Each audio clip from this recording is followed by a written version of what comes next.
नमस्कार। चैनल में आपका स्वागत है। मैं हूं अमिताभ शुक्ला। आज हम फेक न्यूज़ की चर्चा करेंगे। फेक न्यूज़ यानी गलत खबर किस तरह आपके दिलों और दिमाग पे असर डाल रहा है, किस तरह आपके सोचने और समझने की जो क्षमता है उसके ऊपर असर डाल रहा है, और किस तरह आपकी जो डिसीजन मेकिंग एबिलिटीज़ हैं उसके ऊपर ये असर डाल रहा है और वो इम्पैक्ट कर रहा है। और फेक न्यूज़ ये सिर्फ इंडिया तक सीमित नहीं है। फेक न्यूज़ एक तरह से सारे विश्व में फैला हुआ है। ये हर एक जगह इसमें एक अभूतपूर्व क्रांति आई है फेक न्यूज़ फैलने में। और ये इंडिया छोड़ दें, जो डेवलप्ड कंट्रीज़ हैं वहाँ भी हैं, लीस्ट डेवलप्ड कंट्रीज़ हैं वहाँ भी हैं, अंडर डेवलप्ड कंट्रीज़ हैं वहाँ भी है। जब से जो इलेक्ट्रॉनिक मीडिया हुआ है, जब से मोबाइल फ़ोन्स बहुत तेज़ी से फैले हैं, तब से फेक न्यूज़ का संचार करना उतना ही आसान हो चुका है। और ख़ास करके जो कुछ जो संचार के माध्यम है, कुछ ऐप्स हैं जैसे व्हाट्सएप है, उसके थ्रू ये सूचना फैलाना, फेक न्यूज़ फैलाना और भी आसान हो चुका है और बहुत तेज़ी से फैल रहा है।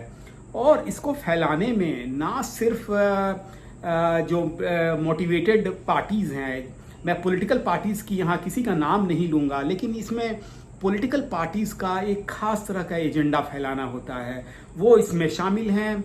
और बाकी भी जितने भी जो एजेंडा चलाने वाले हैं वो फेक न्यूज़ या पार्टली सही जो खबर है उसको दिखाते हैं। जैसे कि मान लीजिए आज सवेरे की बात है, जो फेक न्यूज़ मैंने देखी या पार्टली सही खबर थी, पूरी तरह फेक भी नहीं है। इंग्लैंड से 100 टन सोना भारत में मंगवाया है। ये जो 100 टन सोना है ये बैंक ऑफ इंग्लैंड में रखा हुआ था। ये रिजर्व बैंक का सोना है जो वापस मंगवा रहा है। ये वैसे ही बात हो गई जैसे आपने अपना पैसा किसी बैंक में रखा है, सब बैंक ऑफ बड़ौदा में रखा है, वहाँ से आप स्टेट बैंक में ट्रांसफ़र कर रहे हैं। आपको एक भी पैसे का फ़ायदा ना हुआ, ना नुकसान हुआ। आपने ये अपना ही पैसा अपने खाते से दूसरे खाते में मंगवा लिया। लेकिन ये खबर ऐसे फैली 100 टन सोना की, जैसे भारत की कोई बहुत बड़ी जीत हासिल कर ली, इसने कूटनीतिक जीत हासिल कर ली। This was some sort of a diplomatic victory for India, as if England has gifted 100 tons of gold to the country, and this was portrayed like that only. And on the day of elections, जब last phase के elections हो रहे हैं, तो ऐसी खबरें किसी ना किसी को प्रभावित कर सकती हैं।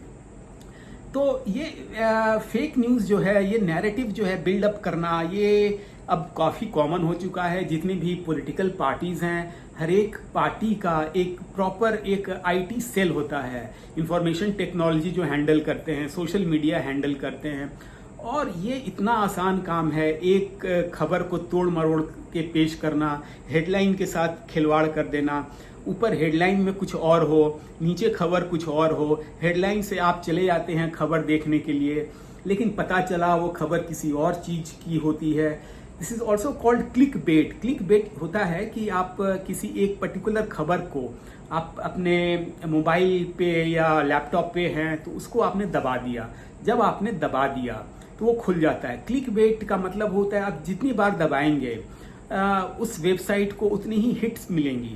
हिट मिलने से क्या होगा कि उसका ट्रैफिक बढ़ेगा, उसका सोर्स ऑफ रेवेन्यू बढ़ेगा।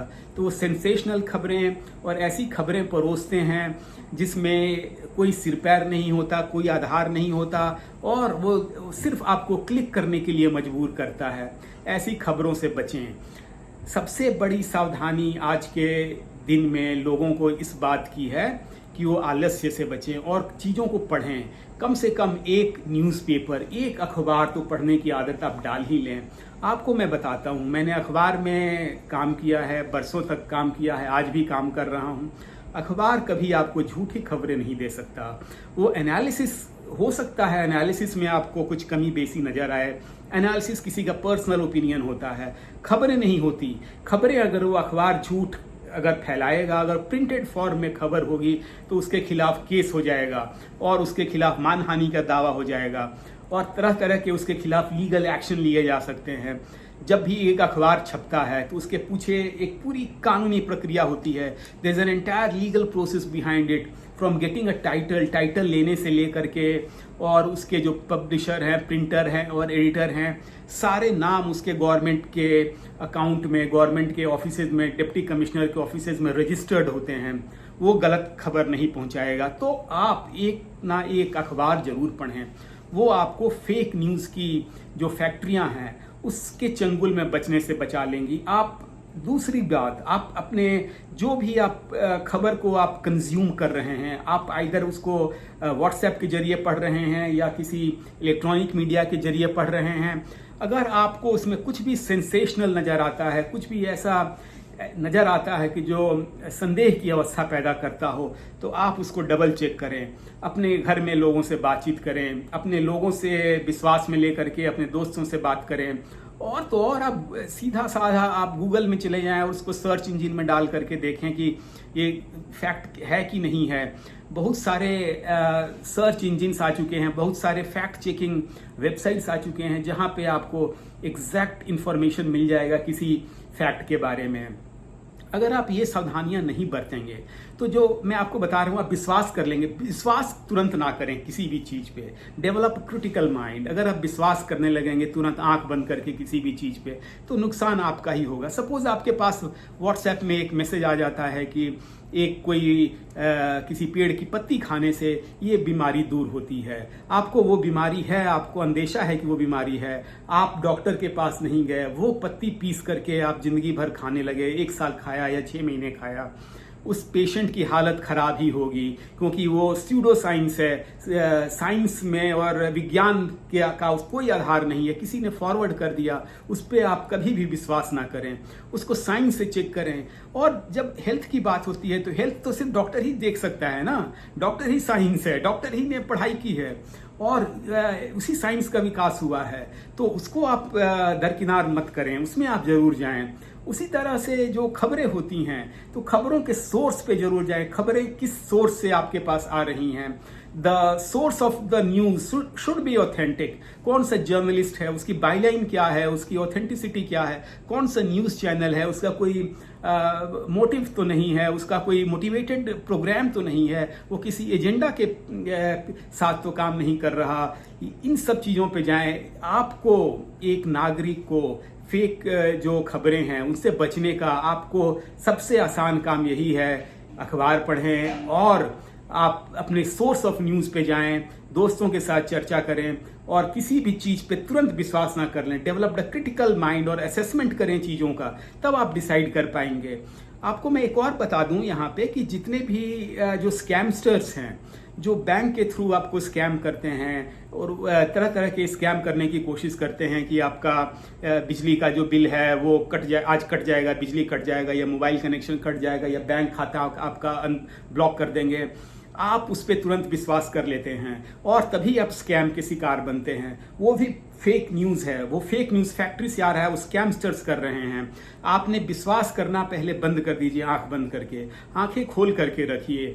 ऐसी चीज़ों को आप अपने बैंक से वेरीफाई करें और तब जाकर अपने किसी परिचित से करें, जो जानकार है उससे करें, तब जाकर के कोई फैसला लें, तभी आप फेक न्यूज़ से बच पाएंगे। और आज की तारीख में जब संचार क्रांति हो चुकी है, एक तरह से हर एक आदमी के हाथ में मोबाइल फ़ोन है और मोबाइल एक बहुत यूज़फुल टूल है कम्युनिकेशन से लेकर के इन्फॉर्म रहने का भी। उसी टूल में आपको फैक्ट चेक के भी सारे साधन मिल जाएंगे। आप फैक्ट चेक करें, सावधान रहें। जो भी मोटिवेटेड खबरें फैला रहा हो आप उनसे के प्रति भी सावधान रहें और जो स्कैमस्टर्स हैं उनके प्रति भी सावधान रहें, और तभी जाकर के देश में एक जागरूक मतदाता और एक जागरूक नागरिक जो होगा वो तभी अपने फैसले जो है वो अपने विवेक के अनुसार ले सकेगा। Thanks for watching the channel. Thank you so much.